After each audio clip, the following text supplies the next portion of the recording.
can be anything. I think I'm gonna be me.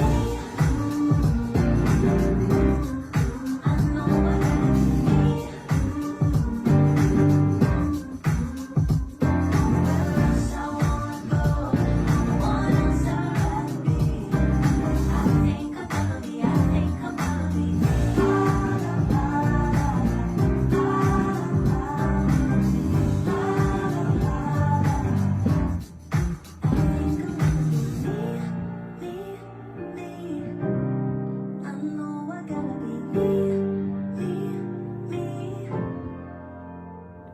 Where else I wanna go, what else I'd rather be. I think I'm gonna be, I think I'm gonna be me.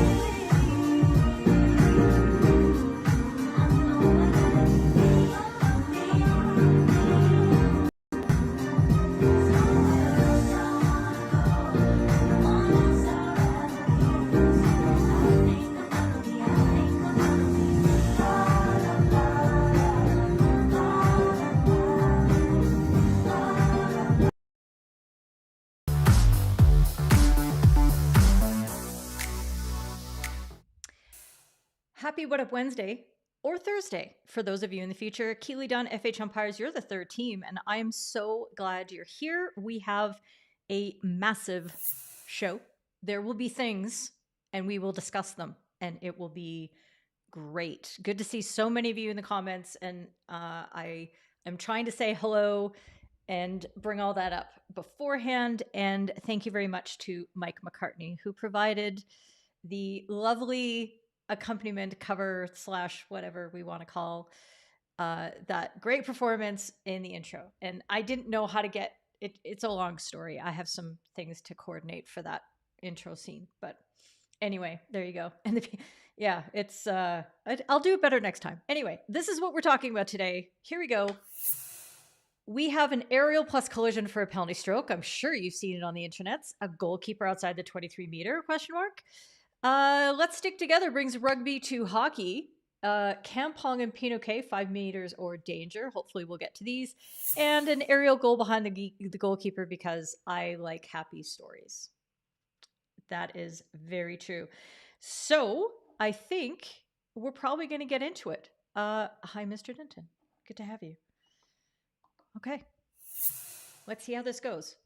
Hopefully my audio is doing well and the sound effects are coming through. Oh, long range aerial now running side by side. Hayward's going to get back, and Hugh Snowden, he's upended. But this one, so Jeremy Hayward there is pushing as well. So he's just trying to body him out on the right-hand side.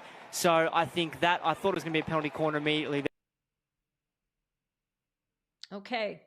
So this one comes to us from Hockey One League in Australia. And big thanks to Luke Barnard for bringing this to my attention. And of course, I got it from about 14 other sources, because it's a big call, it's a big play, and there's lots of questions to have about it. Just your friendly reminder that we are in a no drag zone. And what we are doing here is looking at ways that we can make it more possible for our fine selves to make this decision the best we can in the future and understand and practice our decision-making skills. So, poll is up. Please go vote. I noticed that some people are going ahead and voting like a day in advance, because it's like, you know me and you know what topics we're going to uncover. And thank you very much. Appreciate that, Rachel, because that's why it was a little bit delayed. Had some audio problems and had to reboot everything before we got started. So good to know. Okay. So as we're examining our situation here, we can sort of separate this out into maybe three different issues. And the first of which is the aerial that starts things off. And the aerial clearly comes from well beyond. I bet it's probably around the 23 where this thing is coming from. And it actually bounces at least once, maybe twice before it comes down. Once, twice before it gets into the circle. And so we can talk about that first. as to how we would parse this out. Now, the ball appears to be going basically into a space that's parallel to where the two players are running. So you can make an argument that the aerial itself is going into two players, therefore is dangerous, and therefore that should be a free hit defense before we even get into this. We get close to the circle. However, I think when we're looking at this level of play in particular and the speed of the ball, the skills of the players, and that sort of thing, what we actually, I think the more reasonable interpretation, or the one that respects the player's skills the most, is to say that that is an aerial into space and there is no initial receiver at any point. And people often ask me, Keely, when is the aerial over? I don't know. Is it on the first bounce? Is it on the second bounce? Is it when it bounces at this height? And for me, I've always believed that if the purpose of the aerial rule and 5 meters and control is about safety, the rule stops being an aerial when you don't need to have those protections in place in order to keep the players safe. So had there not been a third defender, namely the goalkeeper, in the situation by the time it gets into the circle, this would have been a ball at the time of contact, at the time of attempted reception, that I think these two players could have contested safely.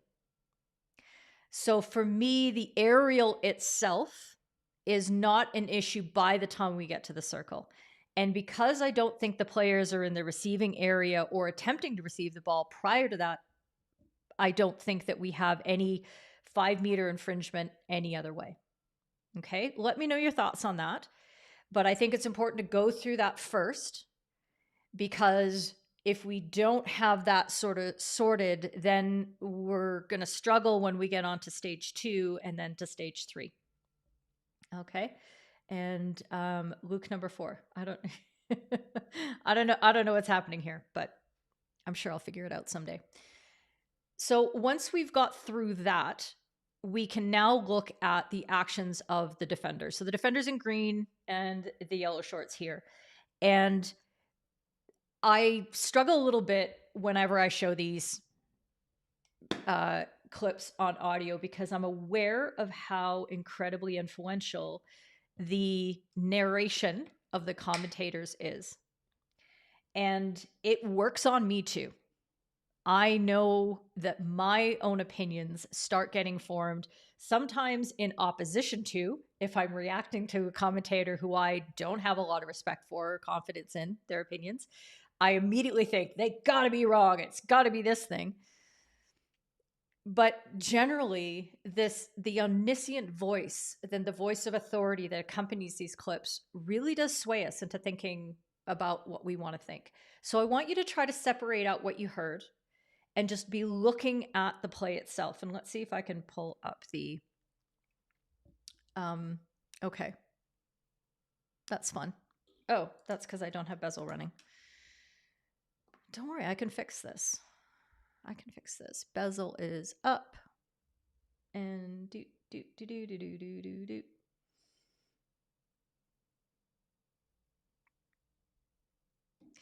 And still looking forward to hearing your thoughts here. There we go. Bezel. Here we go. This is where I get to have fun and play. Okay, so this is where I'm looking at the actions of this defender here as the players are running towards the circle, and we can zoom in really nice and big, and what they are doing to play the ball, dispossess the attacker, or potentially break down play. So I'll slow this right down to 2.5.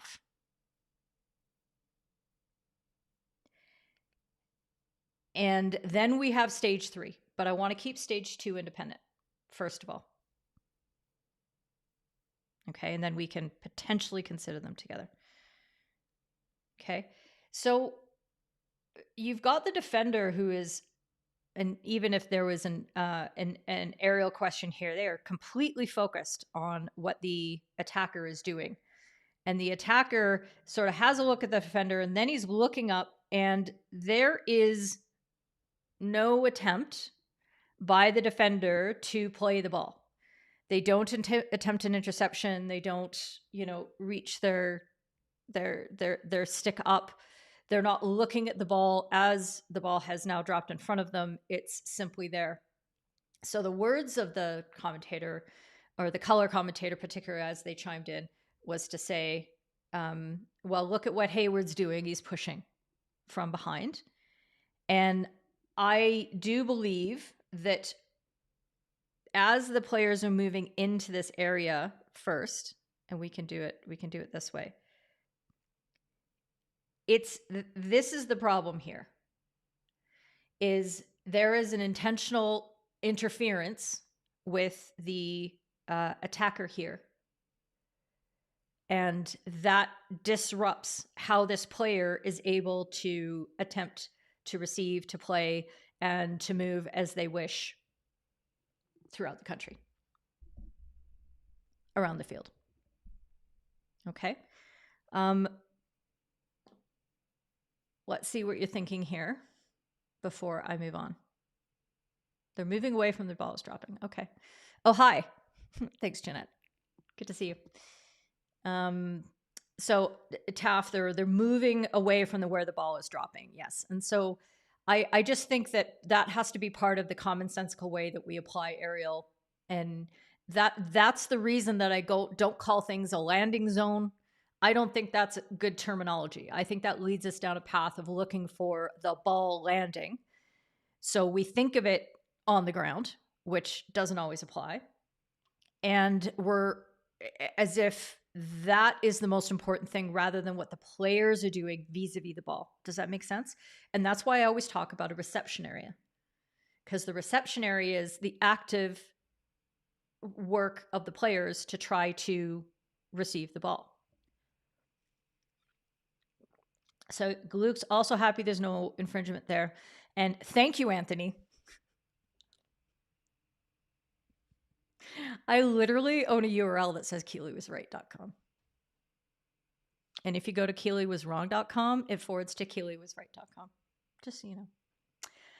Simon, Ariel's okay with the cottage, but the shove by the attacker into the goalkeeper is not. For Daniel, the defender was pushing, could have given away a PC, potentially a card, for a high impact breakdown. Okay, we'll get back to that in a sec. Defender doesn't make an attempt to play the ball. Stage 2, you're seeing the defender interfering with the attacker's attempt to play with no intent to play the ball themselves. Yes.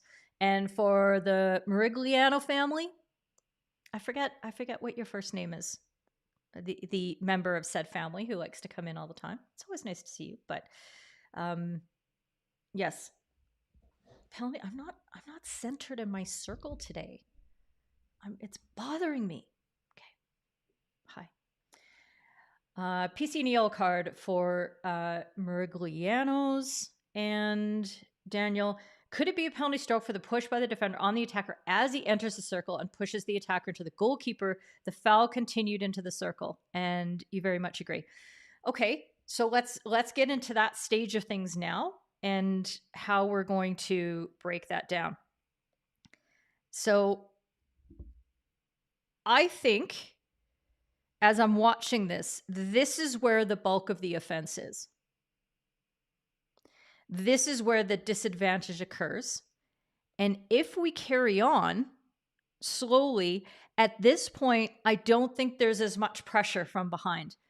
I mean, Hayward's a very, very experienced top player. He knows that at this point, he can leave the job to his goalkeeper. And I don't think he's actively pushing with the same emphasis. But the problem is, because the defender or the attacker wasn't able to do what they wanted to do outside the circle,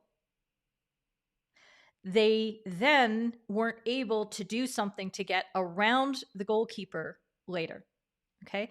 And I'm phrasing that very carefully because, in my view, the goalkeeper hasn't done anything wrong here.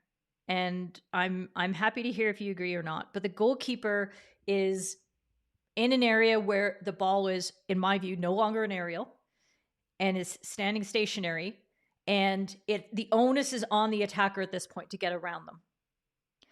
But I don't think the attacker can. So if you treat this as an advantage situation, are you able to play advantage through this particular passage here? Does this player have the same degree of opportunity or better, the same level of opportunity, chance of success as a penalty corner that is awarded? That is what we need to see for advantage, that allowing play to continue is a better option than stopping play and awarding the team foul. And I think at this point, the attacker is now shifted in front and is trying to collect the ball, which he was prevented from doing before. And then he tries to get around the goalkeeper, but he just really can't. And I saw a couple comments where people were saying he jumped into the goalkeeper. Shut up. He didn't jump into the goalkeeper. He tried to get around him and he couldn't. Okay. But likewise, the goalkeeper didn't do anything wrong either. So the disadvantage occurs for me not inside the circle. It happens outside the circle, and then you can't continue. You can't ask the attacker to try to do something where he really doesn't have good options, doesn't have possession of the ball, doesn't have good opportunity to do what they would want to do. And therefore, an earlier penalty corner, as early as you can, is sort of a better option. So let's see what y'all are saying here. Playable area in term of place, and I wouldn't know. Why can't you call it a receiving zone? What's wrong with my words?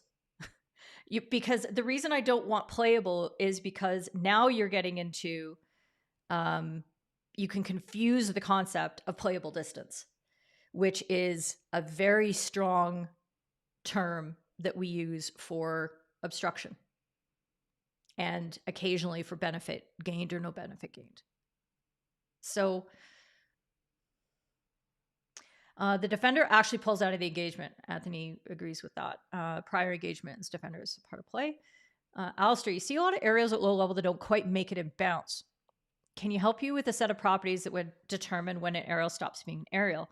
Okay, that's a really good question, Alistair. And I think I want to put some more thought into it, but here's an early stab, and we can follow up on this in the server later. I think what we're looking at is, as I said before, do we still need to apply the principles that are embodied in the aerial rule at that point where the ball is bouncing?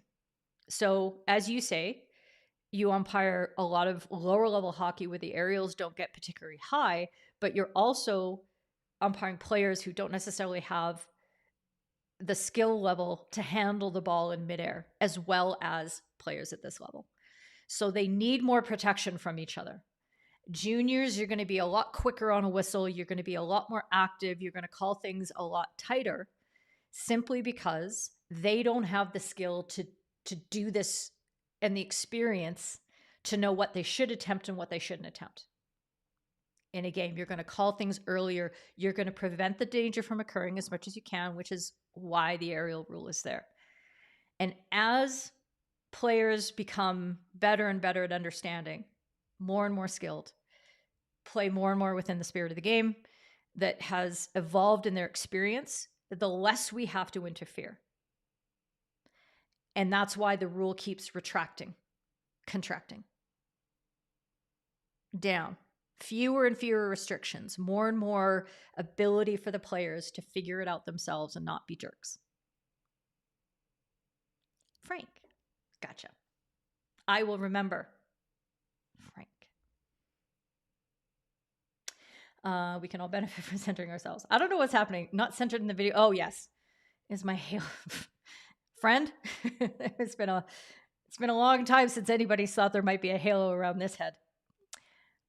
So he initially tried to play the attacker, stops the engagement. Yep. And I think that's,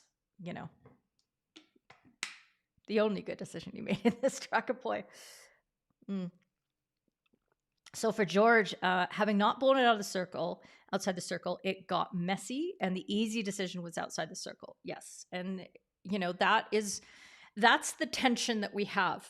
As soon as we allow things like attempted interceptions and things like that, we're trying to sort out, when do we need to make our decision? Because back in the day, when I was a young lass, umpiring international hockey, we were guided, our coaching advice was to call it as soon as we could while the ball was, you know, taking off, because that was the best way to ensure player safety. And at the time that made some kind of sense, but I've told the story before how I was at Pan Am Cup, I think in 2004 or 2006, and Mercedes Margolo pulled me aside after a game they played against Chile and said, it is our team's strategy to aerial the ball into their circle. We have been trained to back off outside of the 5-meter area.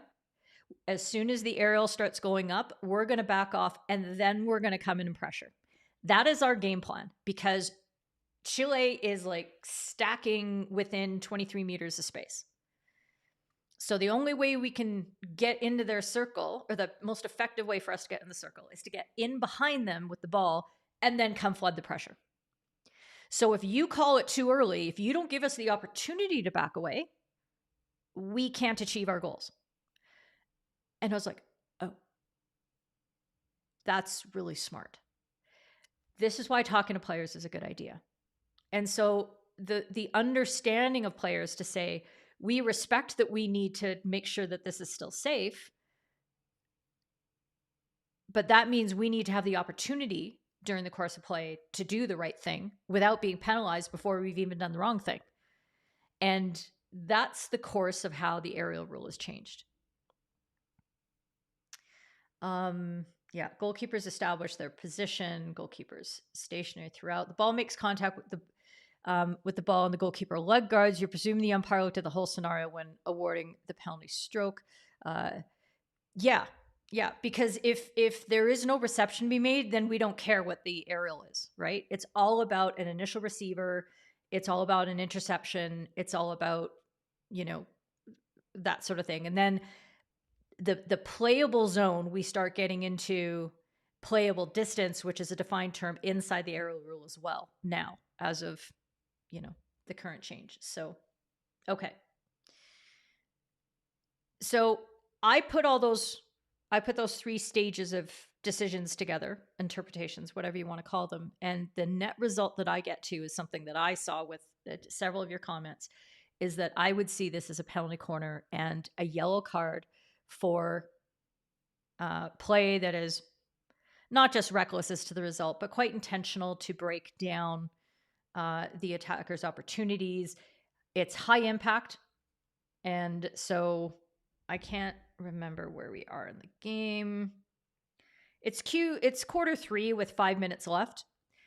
And I think it would have been quite reasonable because of the high impact. So if we look at the RDI framework of repetition, danger, and impact, the impact is so high that on its own, standing alone, a 5-minute yellow would be an appropriate decision for how impactful that breakdown is.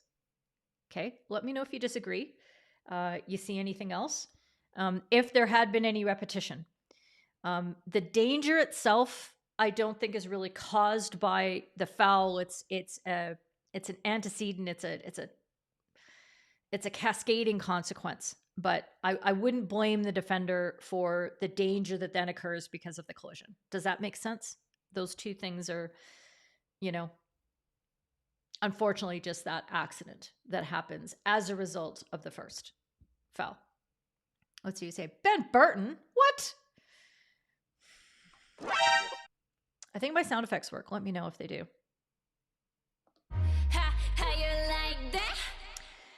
Phil, you notice the umpire starts with a PC and upgrades to the penalty stroke as he blows his whistle. Yeah.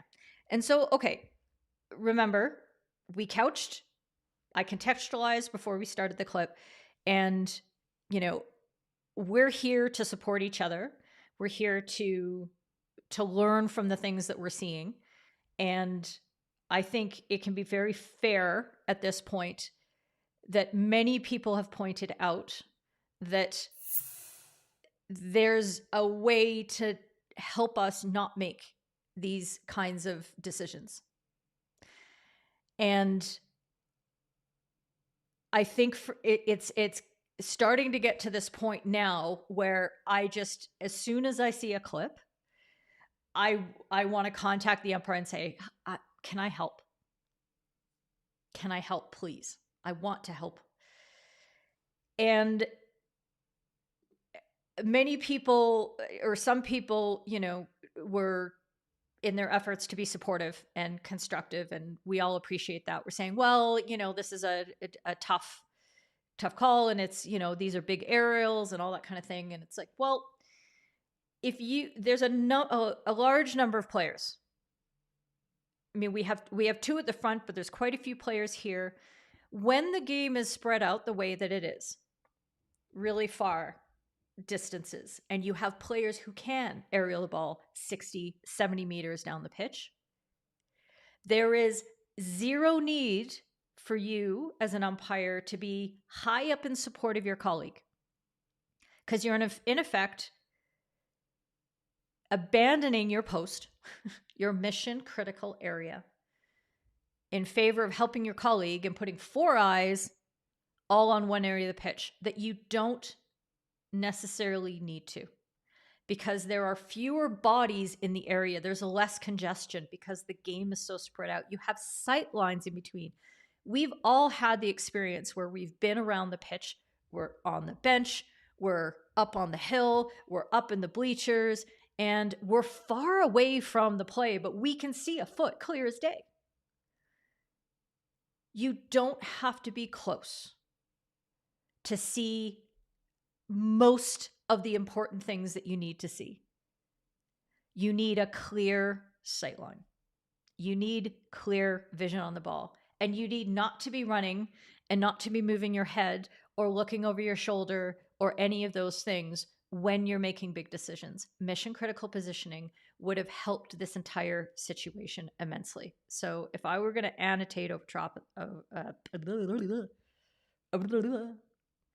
top of this situation, okay, this is the beginning of what we've got from the highlight reel. So I don't know where the ball came from, but there is one attacker who is already distant. One of the things that I like to say is, I mean, as soon as the ball is with the red team here, that you have to get yourself closer to the goal than they are as soon as possible. You just have to, because they're probably going to outrun you, realistically speaking. Okay, but there's quite a lot of traffic in this area. So mission critical positioning would have been, had the ball started as a free hit on the distant 23, an umpire actually would have been here. Yes, inside their 23, in the interior of the pitch, not the direct middle necessarily, depending on which side it came from. And as the aerial comes, all they have to do is back up straight to their happy place, and you get such a great view of the ball in the air, of the receiving area, of all the other people who are coming towards you. It's all straight in your periphery. No looking over your shoulder, no panicking with being at a dead sprint, none of those things. And from here, you can still see lots of great sight lines up through the middle of these players, because there's so much space on the pitch, because they're playing so spaced out. There is nothing harder than umpiring amoeba hockey. And slow players who all congest around the ball. That is the hardest thing to do. because there is no sight line, right? Not the case here. Okay. So mission critical, you're here and you just back up straight. Okay. So for me, that's one of the biggest learning points that I take away from this. And the needing to try to change your mind and what you're seeing as this develops. And the traditional style would have always been, okay, let's go around here. Like, we run this J hook as a habit. And how many more yards, meters, I can't believe I said, as soon as I say J hook, I revert back to old school. But how many more meters do you tag on to your running every time when you run loop-de-loop-de-loopy circles and hooks to get to where you need to be instead of just whoop, straight line, A to B. Okay. So I hope that helps with that importance. And I would like to just kind of throw this out here because I've had quite a few of my umpires coming back to me and a lot of people getting assessed and coached in the last few weeks, and they're frustrated. They're frustrated because they've done NCP, they've received this kind of coaching, and they're saying to me, my assessors tell me I'm too inside and I'm not supporting high enough up the pitch. Now, it doesn't mean that when you're doing MCP that you don't support up the pitch. You absolutely do. You do leave your zone quickly, but you don't have to go as far. You don't necessarily all the time. Occasionally, you might need to go as high, but not nearly as frequently as what I used to when I was, umpiring old school. And coaches, we have to be better than this. We have to get smarter. We have to shift our thinking. We have to stop giving shit advice to umpires who are trying to do their best, because this is what happens. They are trying to please us as coaches and assessors instead of trying to make the right decisions in the game. Stop it. The game has moved on from us. Okay? We're the olds. And our job is to be as neuroplastic as possible and keep up with what's happening. I'm having a rant of the week and I've already got a couple of those saved up. I know I'm preaching to the converted, but there might be some people here who haven't heard me say all of this. Then I hope that helps. DJ air horn, please. Wait. Okay. Let's see what's happening. Taff agrees with Phil. Maybe he thought the goalkeeper did something in terms of, yeah. And it would have been hard to see from where the umpire was. And when you see a player go to ground and you don't have great vision on it, what do we do as umpires? We react strongly because we are, our first goal, our first mission, our motivation is to try to keep the players safe. That's our goal. Like, we're not trying to get things wrong. We're trying to keep the players safe. So that's the reaction our knee jerk is, I got to do something. I got to do something big. Sebastian, from this angle, it's hard to see what's actually going on. Absolutely. And you're not entirely convinced there's a lot of pushing. Yeah, I don't think there's a ton of pushing, but there's enough of a breakdown interfering with where the attacker wanted to go here at this moment. And then there's less pushing that happens as the attacker approaches the goalkeeper. That's how I see it, Sebastian. Maybe, and maybe that's not entirely fair. And let's see. You've often said that sometimes, Anthony, things look bad, but it doesn't always equate to a card piece. Yeah, absolutely. Absolutely. There are still events that happen that are outside of our control, that are outside of the player's control. They just happen. They're just accidents. Amorphous critical mass of players. Where's the hockey? You've umpired a lot of this. Yeah, it really doesn't. It doesn't help. Okay. Oh, you're welcome. I'm here for the air horn. Okay, let's have a look to see what you guys all thought of this. And if any of you changed your mind, if you enjoyed the analysis. Oh, no, that's not what I wanted to do. Let's try this again. Continue in browser. Look, I'm not here in these streets trying to let Discord time out. But I think I do have to find a different way to... Oh, really? Does everybody want to tell me what I'm supposed to click here? Click on the image containing the largest animal in real life. Well, none of these animals are in real life. And clearly, they're all produced by AI, so... And how do I know? Like, this panda doesn't even look real at all, so... Oh my goodness. This is frustrating.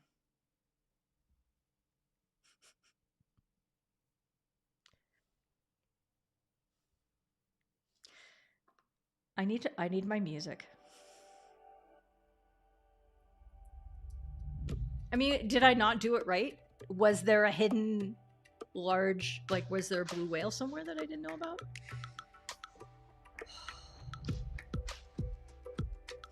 So let's see. We have 72% of you, 71% of you looking for a penalty corner and a yellow card, 5% for a penalty stroke, and 1 of you for a penalty corner, and 4 votes for a free hit defense.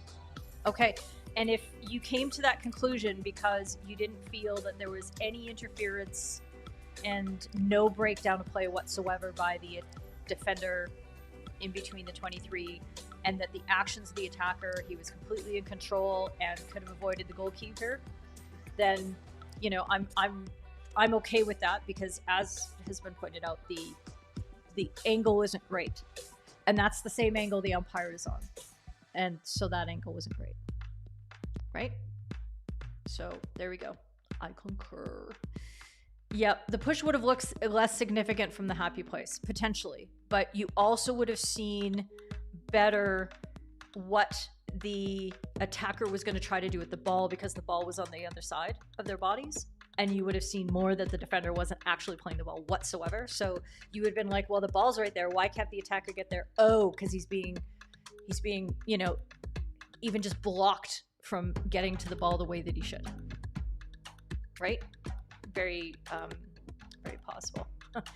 Yeah, I'm pretty tired of Dolly, to be totally honest with you, but there you go. You just missed when you said it's just a common foul. Probably because I think you're wrong, Anthony, but that's okay. That's not a common foul. If there is a foul by that defender there, they are intentionally breaking down the play. 100%. And what we have to be better at as umpires, and also better understanding as coaches and players, as to what should be attempted and what should not for the flow of hockey. And I'm totally fine, Anthony, if you tell your players, like, just take them down, get in their way, do something, because giving up the penalty corner and the card is a better result than letting that attacker go one-on-one with their goalkeeper. Hey, no problem.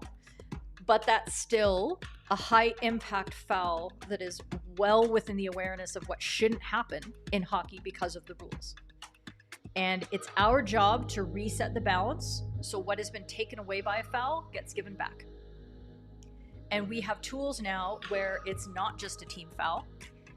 We have tools of suspensions that we've shifted our thinking as to how we can benefit, and we can reset that balance, the scales of justice, even them out, so that we produce, on the whole, a cleaner, faster, more skillful, better spectacle game. I hope that makes sense. And oh, well, thank you.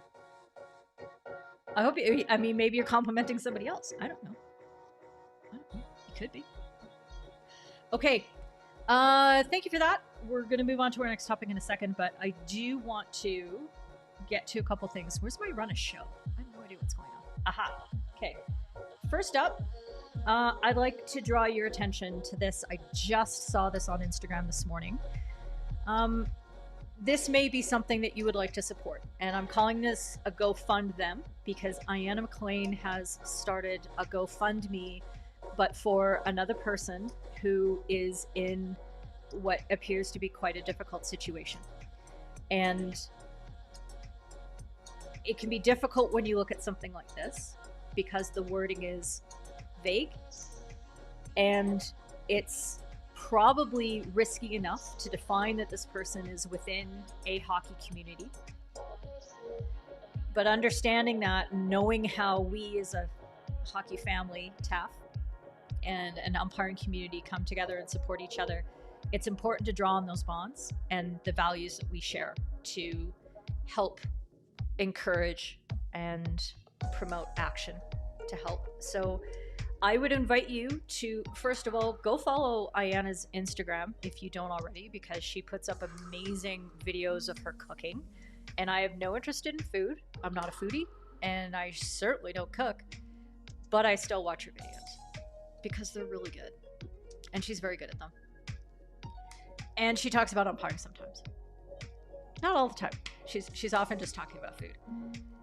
So go support her Instagram page, but then there is a link that is in both the description and will be in her bio that can take you to the GoFundThem page. If you decide that this is something that you would like to get involved in, then I would encourage you to do so. This is a really tough time of year for a lot of people to go through personal crises, and when you can make a difference and you can spare that, I think it's a really good thing to do. Let me just go to your comments first because I want to palate cleanse before I go into my rant. Let's see. No. I'm sorry, but I'm sorry. There is absolute intent. Absolute intent. And I would love to talk to you more about this because I want you to understand this. You need to understand this to be a top flight coach. Okay? Depth perception on positioning is different, says Daniel. Been behind goalkeepers pushing attackers, not been able to tell. Yes. So I'm not saying that in that last clip that we would want to see don't get in the vertical line, don't get in the train tracks, and that's one of the mistakes that we often make with mission critical positioning. Trying the interior, we think we're inside, but we're actually not inside. We're just in line with everything. And I see this a lot with the international umpires now who are trying to shift, but they're not. They don't feel confident enough with the speed of the game to take the more severe or the more radical step to get inside. There you go. Late to the party. Good to see you. And yeah, if you don't mind, there's this. There's this thing you can do. And it's very nice to do. I saw a couple of people subscribing during the warm-up. And I'm like, oh, there's a little widget. Okay. Even if you unsubscribe right away, I'll be okay with that. But if you don't already subscribe and you're thinking, you know what, I could handle a little more Keely in my life. I like this community, this FHU3T thing. It's pretty cool. Subscribe because I want to see the widget go off. It would make me really happy. Okay. Give it a try. Time for a second glass of wine. Okay, let me get back to this next topic because hey, I have, oh wait, here it is. I think this is gonna work.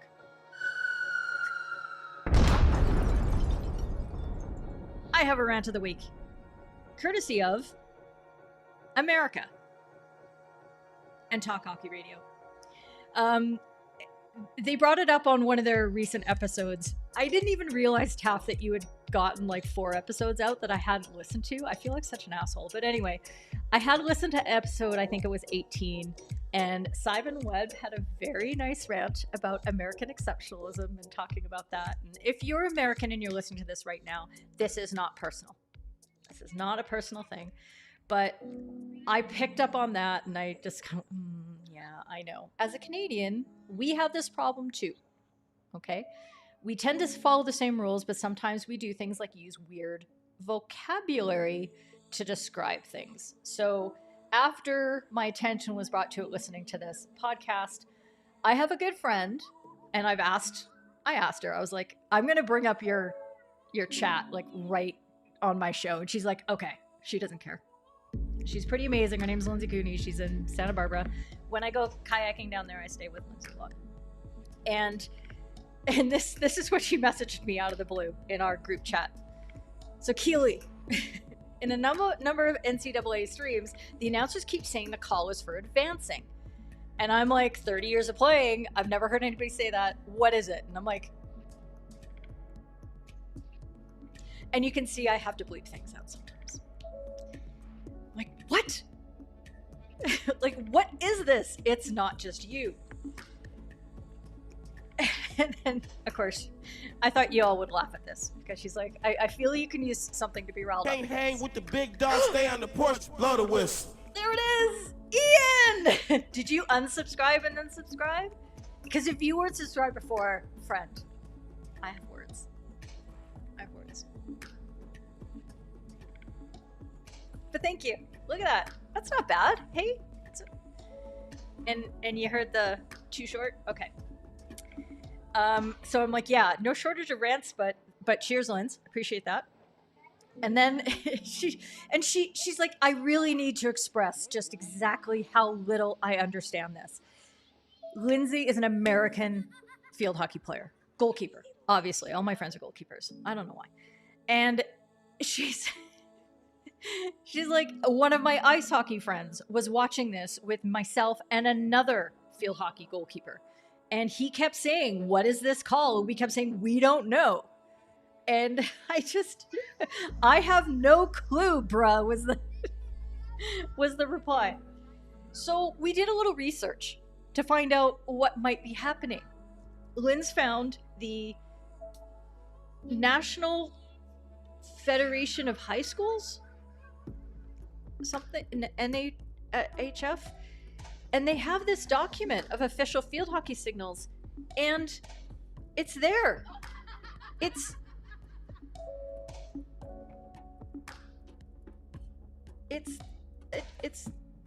need the sound effect.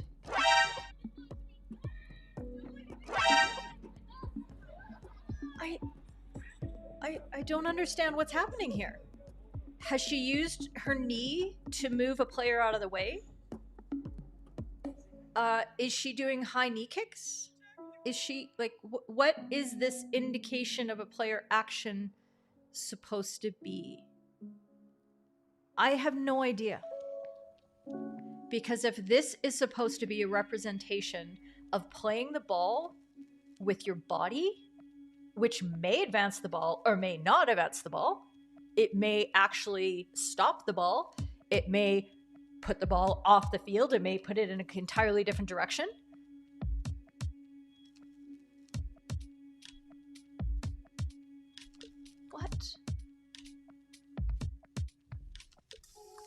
What in the Jiminy Cricket? Maybe encroaching into the 5.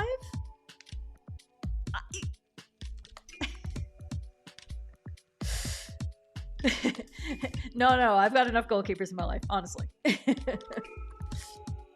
Oh, try French Canadian. I wonder what that is. Yeah, there you go. Thank you, Samantha. If you're American, I appreciate your support.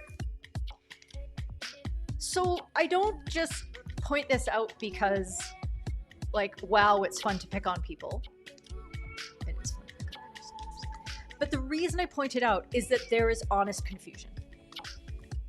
When you make up your own terms to describe things, you might think you're being cute. You might think you're calling to your tribe. And there's times where that's fun. I call you guys the FHU 13. We're 13. And that's a slang. That's a saying. That's a thing that it's a special words that unite us and make us feel like we're part of a community, and it works and it's great and it's happy and it's a good thing. But when we're talking about the actual rules of the game and official signals, we need to stay standard because there's enough confusion about the rules without us making it worse. If somebody from Chile wants to find out, they're going to go play high school in America, and then they're like, okay, advancing. They put that in Google Translate. Do you think they're going to understand what the hell this is? Hockey's a global game, It's a beautiful global game, and we need to do the right things to support it, to help it grow. And our tribe can be global. Let's be part of it together. Thank you, ladies and gentlemen. That was fun. I actually kind of made that into a little speech story. That was cool. I mean, maybe, but she doesn't point at her foot.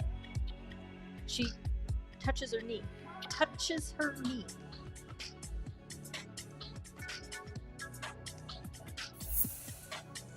You might need to send me a DM about that acronym. I'm not thinking of it right now. Okay. Let's go.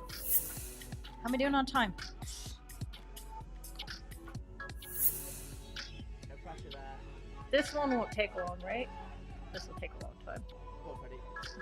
Excellent. What advancing is, I don't know. Really good keeping. That was a game-changing moment there. Top As keeping. Shellers run through the whole of the team. Oh, Frank! Oh, this is all coming together now. my goodness. Good to see you. And Alex yes, Sheldon, it is there challenging. He is. Isn't We've been speaking about him all game, and he's bloody gone and done it, hasn't he? Apologies if you're listening on headphones, but Alex Sheldon has just pulled off an absolute worldie. That is remarkable. Sebastian, we're allowed to talk It's like not that. one, not two, not three, but four. Crisp reverse into the bottom right. Okay, so Right, this sorry, came to me composure courtesy needed here of for the boys. Card well, for somebody Pato. tagged me in on Twitter. This is from Ian King's Twitter stash, and you can find the link to the description. I'm trying to be much more diligent now about sharing the links where I find these things so that you can go see them for yourselves, and you can see that I haven't changed the video in any way. And also, I want to give people credit who are doing good work and putting out material in the right way. And occasionally I have to call people out who put out material the wrong way. Icons, looking at you. And you're gonna look this up, please. Yeah, you might have to ask ChatGPT to go back in the historical annals, because it's really good at, I think ChatGPT only canvasses America. I'm discovering. We'll get onto that later. There we go. Advancing the ball by any means other than the stick. Using any part of the body to propel, deflect, or stop the ball to a team's advantage.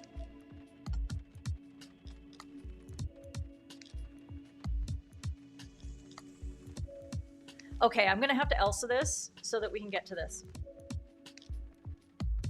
We are now into the replay section of this play. So, in case I was talking over it, I'm pretty sure I was talking over it, sorry. When we watched the full screen and the full screen replay, like the commentators who are clearly from the team that is hosting this said event and who clearly scored the goal in the other end are very excited about the amazing goalkeeping and the amazing play that is made here. I would love to hear your thoughts as to what you see. I'm just trying to get my video pencil all set up here, so that when I pull up the replay, we'll be there. So please, throw in your comments. What a high performance clip. What do you mean by that? Vahan, I'd love to hear. What do you mean by that being a high performance clip? Okay. So I want you to put aside the dispossession of the ball at the center line, because I'm really not sure necessarily what to make of that. The umpire who's here on the pitch has decided that it was clean. He's playing advantage. He's got his arm out. I don't know what foul that the former ball carrier, the now defender, would have made in this situation right here as he gets dispossessed, maybe an obstruction and that sort of thing. I don't know, but I don't really want to get into that because I think it's important to get to the more interesting part of this. Stage 2, basically, and what we're doing with the goalkeeper here. It frequently comes up in discussions, written discussions on particular social media forums. A goalkeeper wanders outside the 23-meter area. There's a penalty corner going on down in the other end. The goalkeeper's taking their helmet off, and they're in between their circle and the 23-meter line. And, you know, all these sort of things where the goalkeeper is not involved in the play and isn't conforming strictly to the rules of hockey. And what I want us to be able to do is to come to a consensus here as to whether we think this is one of those, it's fine, not taking part in the play, or no advantage gained, or that this is something we need to penalize, and how do we do that? So let's see what you are starting to chime in with. Frank, interesting one is the ball is inside the 23, however, part of his body is outside the 23. I think that is accurate. I think that's an accurate assessment of what's going on. Wait. Huh. Oh, it's because it's behind. Yeah, there we go. Okay. So let's just have a closer look at the play. I mean, there's a yellow card that goes right after the hop. Okay, so here we are. As we get to it. Okay. Grainy AF. Not gonna lie. And when I first watched this on my phone, I was like, bleh. No idea. And it's okay to see something on the internet, see it on your phone, see it not blown up, not have the time to examine it and say, I don't know. I think a lot of us are tempted, or we believe that we have to somehow proclaim something on social media without actually having the best information we can possibly get. And I might follow up on that in a second. But even with the grainy, okay, right now I believe that the ball is about, it's one of those two little dots.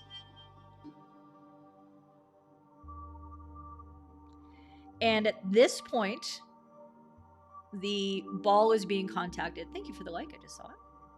Oh, somebody gave me a thumbs down. Isn't that sad? And at this, here's the ball here. So the goalkeeper has cleared that ball. But I think at this point, there's not a lot of question that the goalkeeper is outside the 23. Now we have to apply the rule, which is 10.1.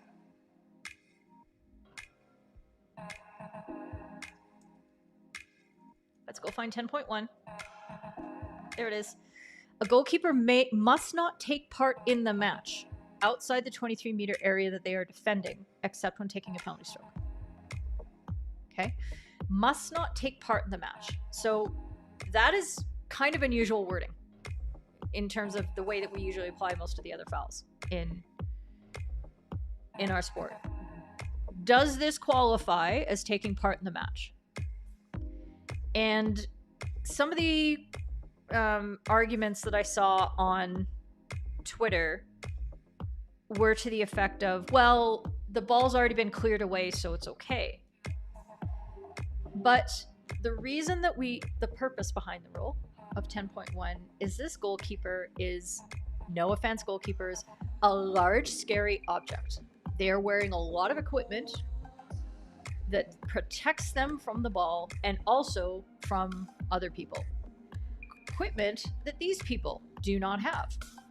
So when we get into the situation where they could come into contact with each other, and because when this goalkeeper is not inside their circle, they can't use their body to play the ball, they are not expected to go to ground. They are not expected to use their body to block the ball. They can only use their stick to play the ball. So the size of them, the helmet, all the padding, their physicality presents an obstacle from which they could gain an advantage. And as you're seeing this, I'm watching this attacker here, the second attacker. The first attacker is like, yeah, I'm on this line. I'm going to see if I can tip it by the goalkeeper and go score that way. Great. Good for that player. But this attacker here is starting to like put on the brakes. Oh my God, goalkeeper. I don't want to go through this guy. Because if I flatten him, I'm probably going to take a 10-minute yellow card. Or I'm going to die. Which is a good assumption. He's stopping his momentum because he doesn't want to get into this physical collision with a player who is playing in an area that they are not permitted to play in. He's outside the 23. So let's hear from you where you would go with this. And then we'll go to the poll in a second. Yeah, there it is. Exactly. So the distinction, Stain, you're very correct in pointing it out, that it's not about it's not about them playing the ball or not playing the ball. It's about taking part in the match. Because the very act of taking part in the match changes the way that other players are going to play because of safety concerns. For Phil, free hit attack outside the 23 for the sliding takedown. I don't think there's really a slide. You think the ball was played inside the 23, so that part was okay. Plus yellow card for the goalkeeper. Okay. So Phil, in light of what we just, what Stain just pointed out, and I absolutely agree with, that it's not the act of playing the ball, it's the act of taking part in the match outside the 23 that is the issue. Because, and did that in and of itself requires that it happens outside the 23. That is what we're judging it on. So we don't have to look at the not playing the ball. JP, Damery or Damery? Please correct me. Is it the long A or the short A? But welcome. If you haven't subscribed, could you just subscribe for me? Just for fun. I want to see the widget fire again. You agree with Ben Burton, it's completely reckless. Where did Ben say it was really reckless? Oh, here it is. The goalkeeper makes contact with the ball in the 23, but can't quite see. Yeah, I think he does. But satisfied there's a reckless sliding challenge outside the 23 meter, warranting at least a free hit attack in a 5-minute and could go to 10. And JP agrees with that. Jonathan, forget your one. Your vote? You can change your vote on the poll, by the way. You're able to do that. Just because it doesn't interfere with the game and it is there that the team plays around them. So I think this is where we have to look at that language in 10.1. And it's not necessarily that the playing of the ball is the part that interferes with the game, but it's the action of that goalkeeper being part of the match and influencing what happens, and influences it very severely by colliding with another player who has to change what they're going to do because of where, if that goalkeeper stays inside the 23, that attacker has more room to do what they want to do. Right? But if the foul is taking part in the match outside the 23, it can't be a penalty corner, can it, Sebastian? Because it's not a foul inside the 23. So, is H the Dutch word color initial? You would go with a yellow card and a free hit attack, Frank? Simon, you think the goalkeeper breaks down the play inside the 23, clear to the stick, but shouldn't slide there. So penalty corner because inside the 23. Yeah, I think for the same reasons that I was walking Phil through that logic, I don't think the play is broken down inside the 23. The foul is taking part in the match outside the 23. Does that make sense? So I think what the best result here is a free hit attack and a 10-minute yellow card. At this stage of the game, high impact. We have the I in RDI wrapped up. Like, it is high impact. It's also dangerous. The foul itself is dangerous. the reason for the foul is danger, but also you can see there is a collision that wipes out that attacker. You've got both those things, and the goalkeeper knows what they're doing. This is not like, I had no idea. This isn't just reckless as to the result. Let's see. Great. In that case for Taff, you'll go with a 5-minute yellow card and goalkeeper. Free hit outside the 23. Okay. And good learning. Yeah. Oh, no, you're very welcome. And, you know, luckily goalkeepers make really big plays. So they tend to feature in a lot of clips. So I'm glad that was helpful. And that sort of thing. Hello, you're the goalkeeper requesting this clip. Freddie, I'm so glad you're here. And know that just because fouls could be called and cards could be given doesn't mean that we're mad. You're playing the game. You're doing what you have to do. So let's see. You're intrigued as to what you think of the tackle that dispossesses your last defender. I'm really not sure. I don't feel like I've got good vision on it, to be honest. I'm not a fan of how much contact there is. I also can't tell where the ball is when the dispossession happens, so I don't know if there's a shield going on there.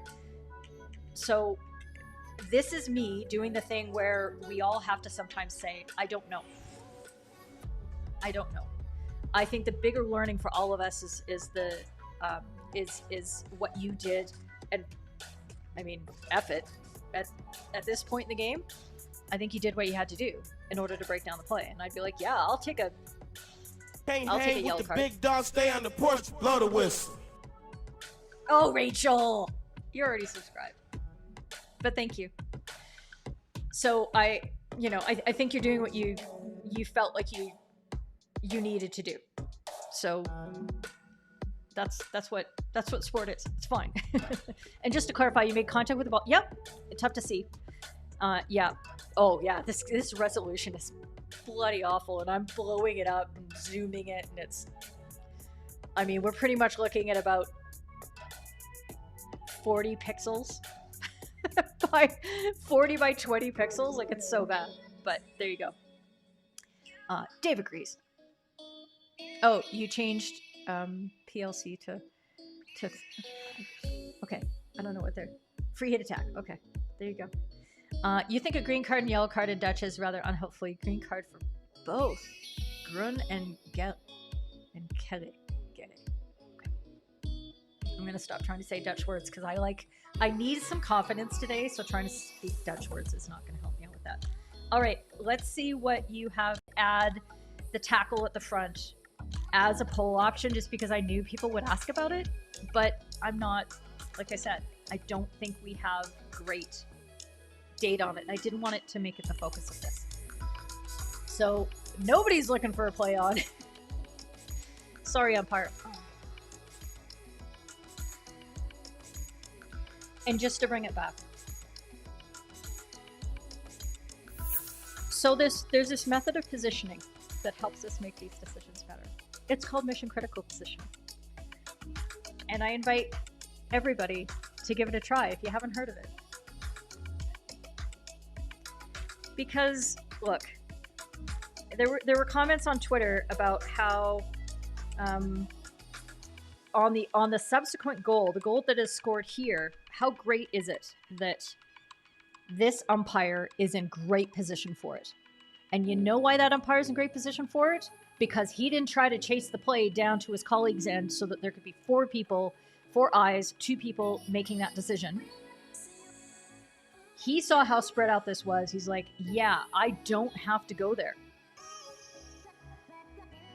But at the moment, okay, we have, technically he's an attacker at this point. So we have it, but the central defender attacker, he's the center D, he's the last player back, and he's about to get smushed. He's got 2 players on him. Look at all this space. Do you, as an umpire, need to be here?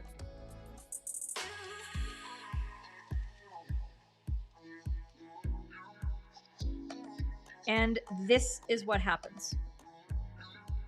Okay? Too high. No drag, but too high. This umpire could have been at the point of the first tackle here. It's hard, the angle's really bad. But that umpire could have been there. And then could have judged where they want to go. Do they want to go all the way back to this point? Do they want to go back even further? They'd gauge that according to what the players were doing after that. That is a weird line. Okay. But here, blocked. Okay. Can't see. Pull.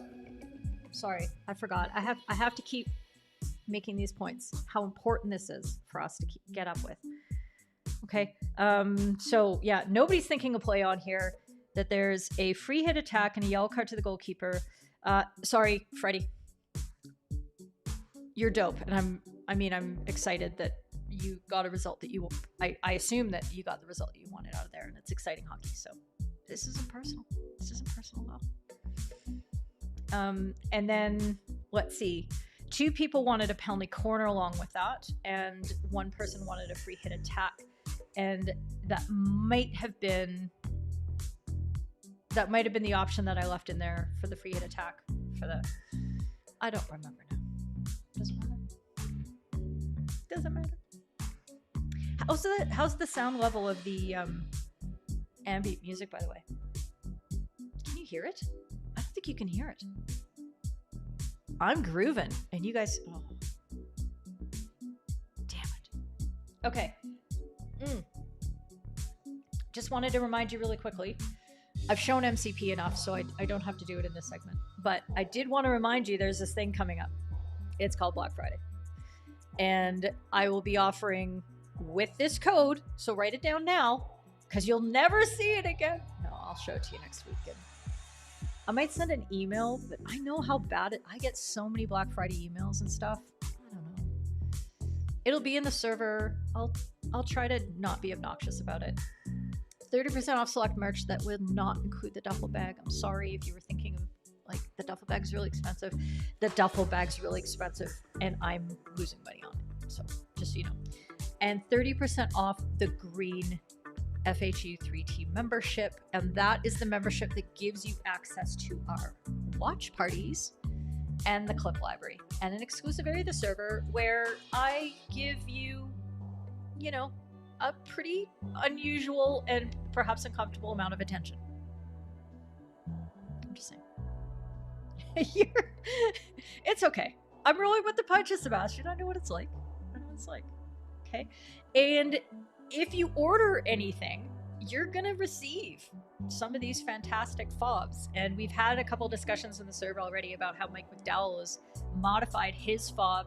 He actually trimmed the round sides off. You can do that. These are soft acrylic, kind of bendy, flexible things, really nice and light, but just kind of soft. And he just trimmed off the sides, so it's a bit more rectangular. And he's put that on the end of his whistle, which is like, oh my god, that's so smart. Why didn't I think people would do that? I just thought that they would put it on their keychains and maybe as a zipper pull. A zipper pull? Pull? On your umpiring bag or your Louis Vuitton. Just slap that on your Louis Vuitton. That would look good. And the cup. Oh, okay. It's mostly fine. Okay. Oh, because it's coming through the... Okay, good. There you go. Anyway, this is free, by the way, because this is you helping me spread the word and helping us as a community spread the word about FHumpires. This goes to this QR code. That QR code will take you to the link to the fob. The QR code on the fob will take you to the link tree, and that means I get to change it whenever I want to direct people to different things. So anyway, there you go. I just want to celebrate myself. Thank you. Okay. Let's get to our third topic. It's going to take all the time. Let's stick together. One of my favorite hockey podcasts, along with along with the hockey family. I'm going to have to listen to some back episodes of the reverse stick because I'm starting to miss Matt and John as much as they pissed me off on a regular basis by not knowing the rules. So sad. Anyway, luckily I have other people to piss me off about not knowing the rules. The most recent episode of Let's Stick Together, the episode link, if you use Overcast, and I don't care if you don't, you should use Overcast, is in the description. And they had a very interesting rules proposal. And I guess this is coming from, what did he say? James Gall and Nick, is it Nurse? No. I can't remember the two players' names. I know James Gall was one of them. And, you know, Brendan Creed was very quick to give them credit for this. To add this to our game, to add this modification, that when the period of time is to expire, that we extend it the way that we do a penalty corner. So basically, it's applying penalty corner type completion rules to regular play. And I thought it was worth having a... Oops, Nick Park, thank you, says Ben. Thank you for that. And yes. Look, you don't know how many times I yell out in frustration, "Don't say that!" I'm trying to do work here. You think. And the rationale for this was to not give that advantage. So in the last, 20, 30 seconds of a game, 15, whatever, that a team could just boot the ball as far down the field as they possibly could to kill the clock, essentially. We in Canada would call that icing the puck. Okay? So you can't ice the puck just to kill off time. And Ben, would you just look something up for once? Google it. And it's called overtime in rugby. Right. That makes sense. So just so that you understand how seriously I took this idea. Whoops. That's not necessarily what I wanted to show you. And I didn't want to show you that either. But I wanted to show you this screen because I decided that I needed to do some research. As you may be aware, I know fuck all about rugby. And I figured this was worthwhile for me to learn. So I went into ChatGPT and asked it to explain this to me. I had a tone of voice, but don't worry about that. And here we are, me getting an explanation as to how this works. But at first, I don't think it really gave me what I wanted because it started talking about advantage. And I'm like, well, we have advantage. And I asked ChatGPT, well, is play actually stopped exactly when a period expires, or does the team in possession gain some kind of benefit from having extra time? And this might be correct. Y'all are going to have to tell me when you know rugby that the play is typically allowed to continue if team has possession and could potentially gain benefit from that extra time. And it stops when the ball goes out of play or a foul or infringement occurs. Whoops, sorry about that. And I was like, okay, I understand that. But I wanted to contrast that to between how rugby and hockey work. My limited, very, very nascent understanding of rugby is that passages of play in between balls going out of bounds or fouls occurring can be quite extensive, can go on for long periods of time. Whereas in hockey, you can have periods of time where there aren't very many decisions, but that tends to be not when players are attempting to do something with the ball. Contact points occur far more frequently in hockey, where decisions need to be made and fouls can be called when the pressure of attack comes. So yes, teams can move the ball around the back really, slowly and that sort of thing. And they can do that for long periods of time, but that doesn't necessarily or frequently get them into that sort of attacking area where they're going to possibly gain something. So I thought this was interesting. It explained Chad explained to me, I like to call him Chad. He's agreed with me that that's a good name for him. That the periods of play in rugby vary very wildly, and it depends on skill level and the referee's style, which that sounds like super variable.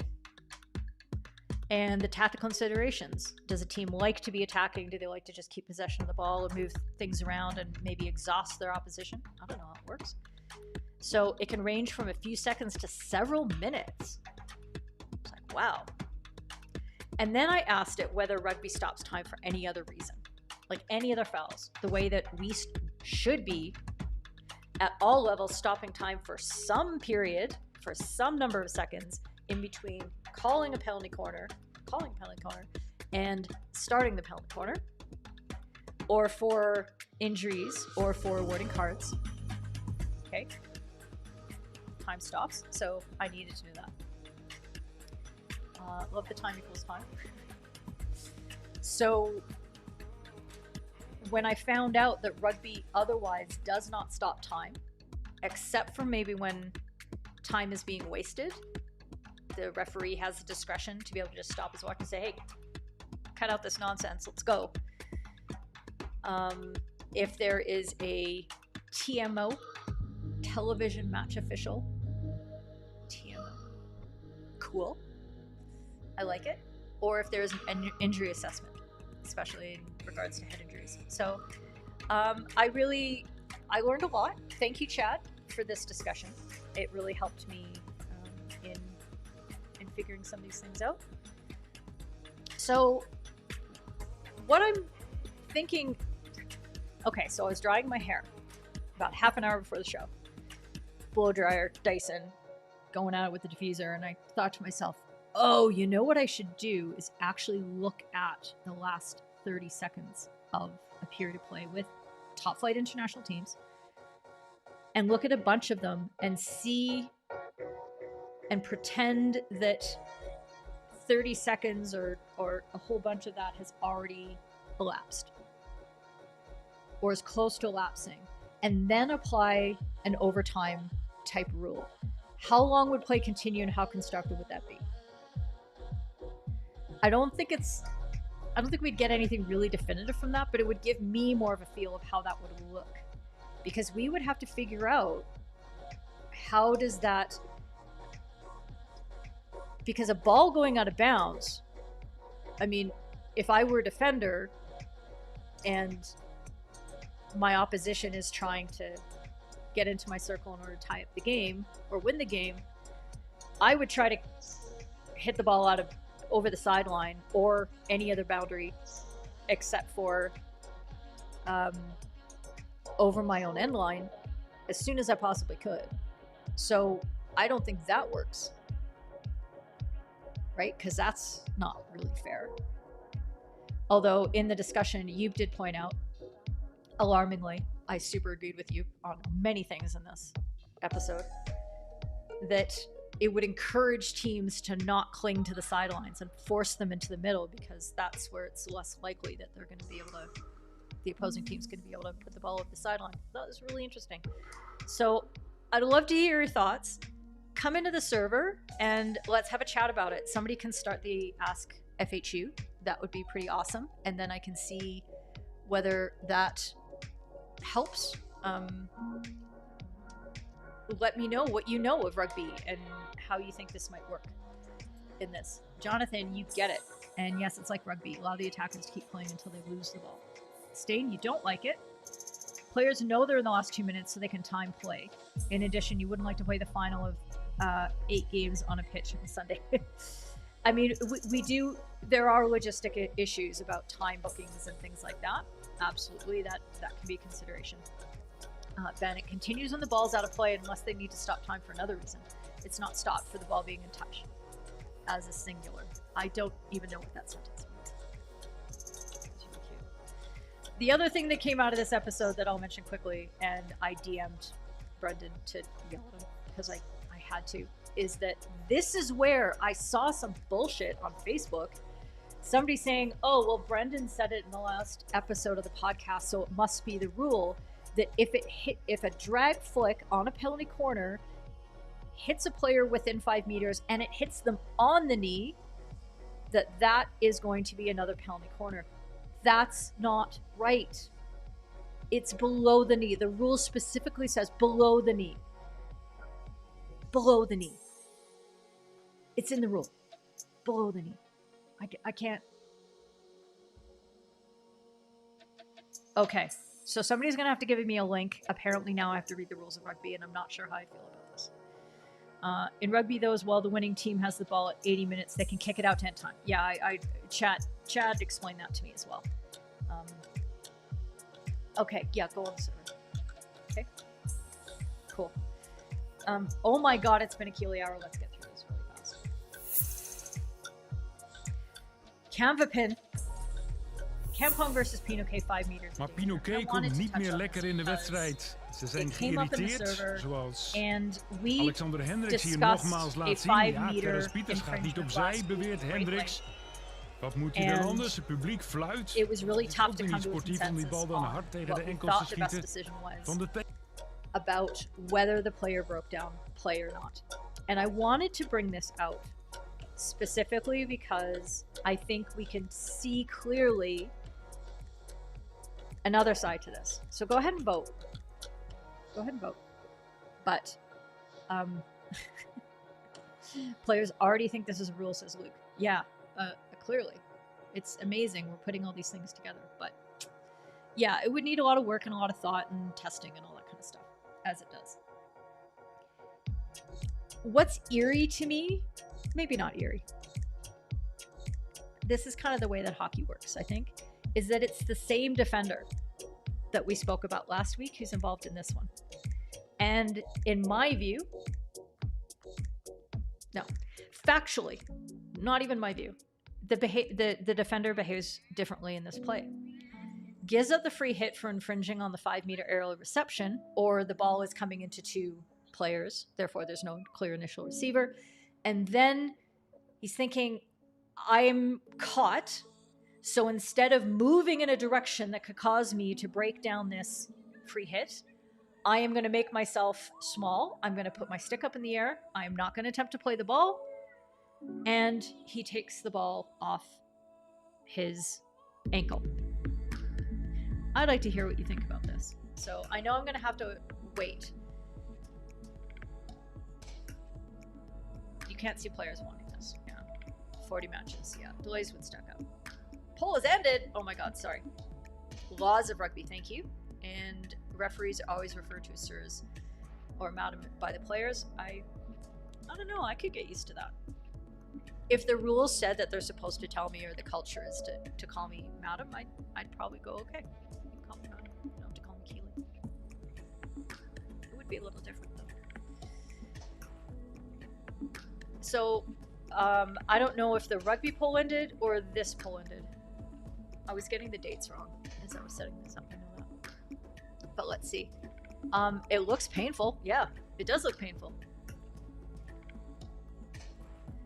So what do we think? The play ultimately was reset with a free hit. And that was it. So if you're still thinking about this, and you haven't been able to make a decision, that brings me to an interesting point, because these things, it's a good reminder to me, and a good reminder to all of us, that these little moments don't happen in isolation. A match does not occur over 10 seconds. There's an entire match involved. These are the highlights, even that I have edited. So we have this incident that happens in the last minute of quarter 3. But now we're going to go back and look at a few incidents that happened that are just in the highlight package earlier in this game. Last 30 seconds of quarter 2, and that defender and that attacker are involved in something. Okay? Die het aan het einde van de eerste They're helft aan pissed de at each stok other. krijgt met Alexander Hendricks. Ze stonden These are the same two van de players. tegenstander. If En you wat te were denken van umpiring a deze game like actie? this, Bonhoff, daar and you onder in beeld, is see alleen maar bezig physical met confrontations, Bram van Batten. En de and you scheidsrechters haven't done volgen alleen anything de to bal. manage it, Dus you hij will ontkomt aan een see eventuele things sanctie. continue. They will Bovendien take is matters into Pinoquet their own zeer hands. And geïrriteerd this is door why het I'm optreden van so de scheidsrechters in insistent de that tweede we helft. have to step in. Een aantal This spelers is right at en the de end of the coach game. waren al gewaarschuwd geen commentaar te leveren. Uiteindelijk komt er nog een opmerking van Alexander Hendricks. Hij wordt met geel And naar de kant the umpire gestuurd ends up having to en give verlaat hoofdschuddend a het yellow veld. card Het was een off-day in the voor last Pinoquet dat aanloopt tegen 1 de minute eerste 30 nederlaag seconds. van dit seizoen. to Hendricks because of how he didn't like that stick shield call going into a circle.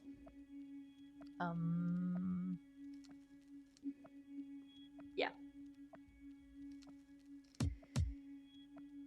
So now we have some more context.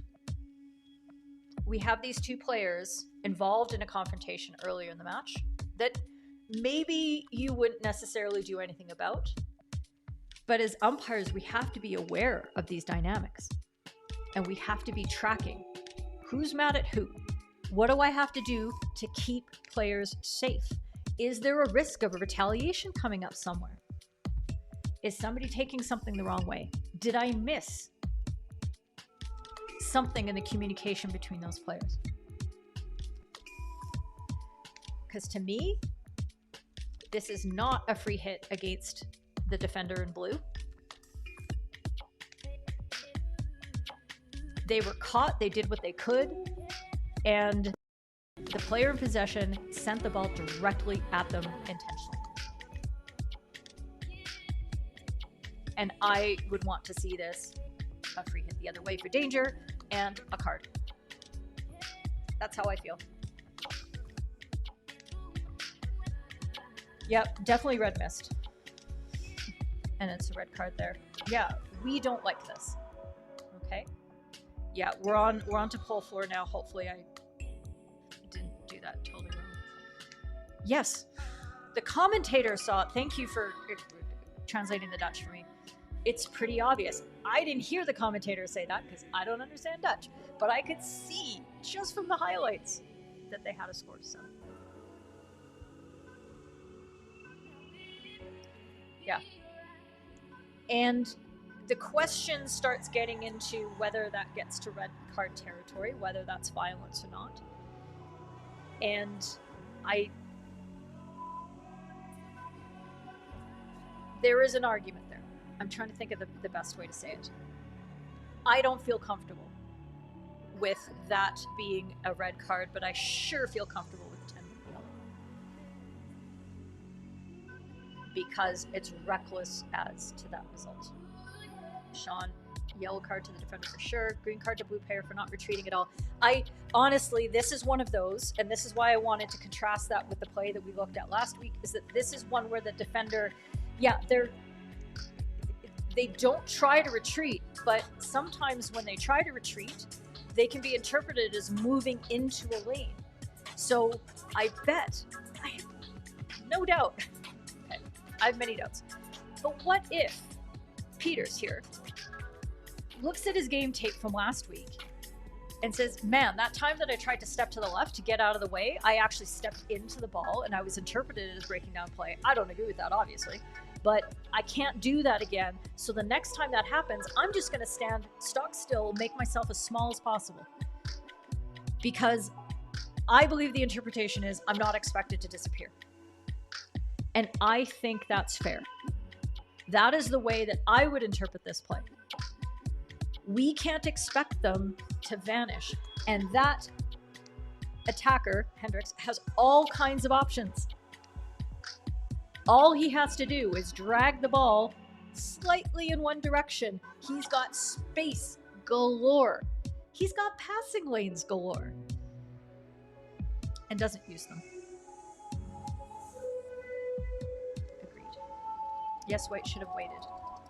No, he doesn't have to wait, but he can't try to play through. He's got all kinds of options. I hope that sounds fair.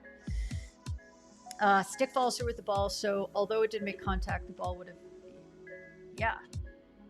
high danger. Yeah. Okay, so let's see. I don't know if I screwed up the poll or not, but I'll find out in a moment. Oh no. Oh, it's there. Okay, so everybody, only 2 votes, but you're on board with that. That is fair. And I know we're well over time, but let's just look at this quickly, just because I need a palate cleanser. It's been a tough show, and I want to show some positivity. Yeah, there's obviously an obvious tactic for Hampstead. You can see that This was another clip that came to my attention. This is from the Beeston Twitter feed. Go follow them. Beeston has been one of the leaders in social media furnishings of their matches. Now that's cleared. And driving, I think, the way that top teams, top clubs are presenting their hockey in that country. So go support them.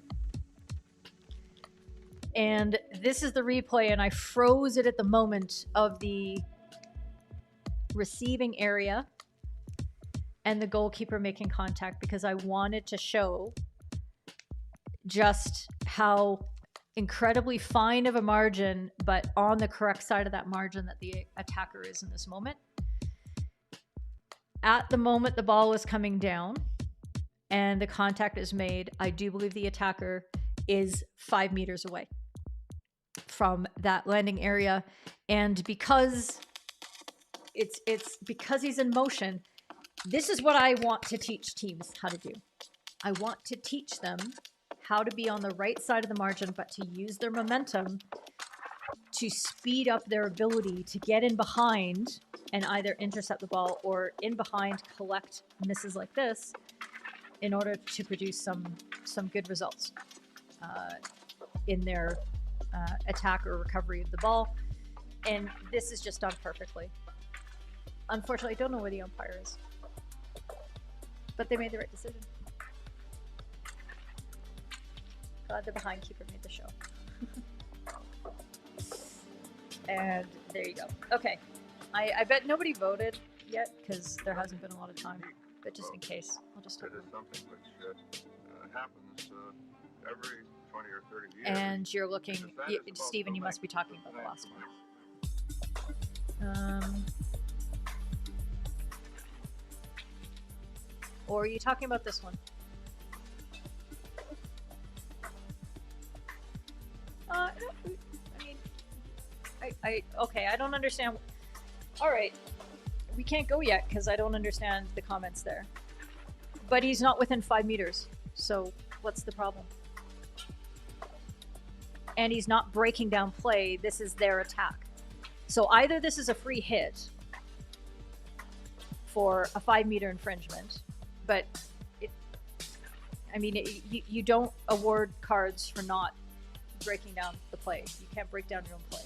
You break down the other team's play. And I'm not sure what... Are you saying that you don't think that the goalkeeper is the initial receiver?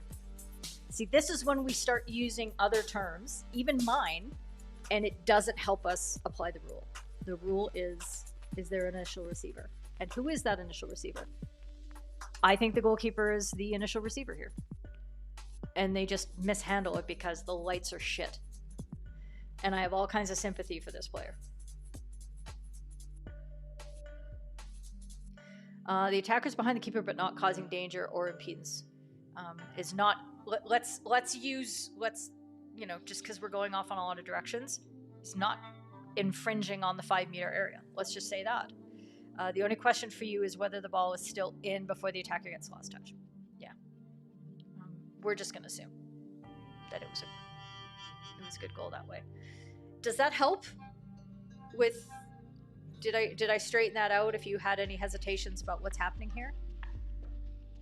I can't see any reason why the goalkeeper isn't an initial receiver here. You know, they're not in a perfect receiving position, but that's their choice. They misjudged it, but they are the initial receiver.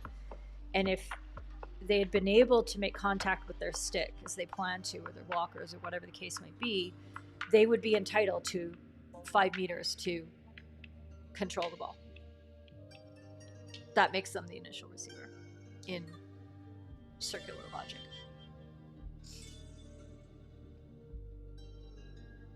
Okay, so George, you just don't think that there's an initial receiver. That's fine, as long as we get to the right result at the end of the day.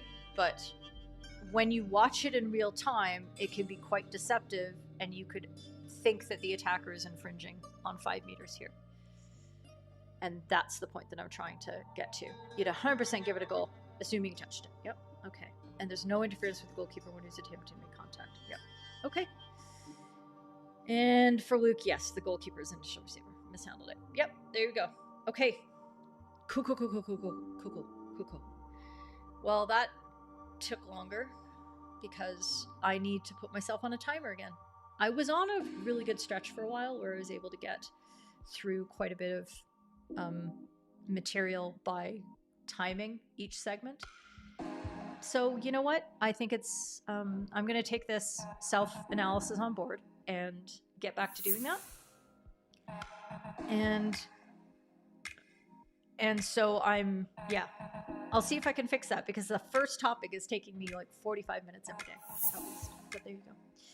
Thank you very much. I appreciate that. And for those of you who would like to continue the discussion about the rugby rules idea, it's not really a proposal yet, because who knows, but if you'd like to talk more about that idea, please do come into the Discord server. And the Discord server you can find at the address that I've just put into the chat, FHumpires.com/DS. I'd love to see you in there. We have a thriving and very engaged community and many, many channels. And the Ask FHU section is a great place to go in and get a nice, tidy, organized question for one sort of scenario or a general idea.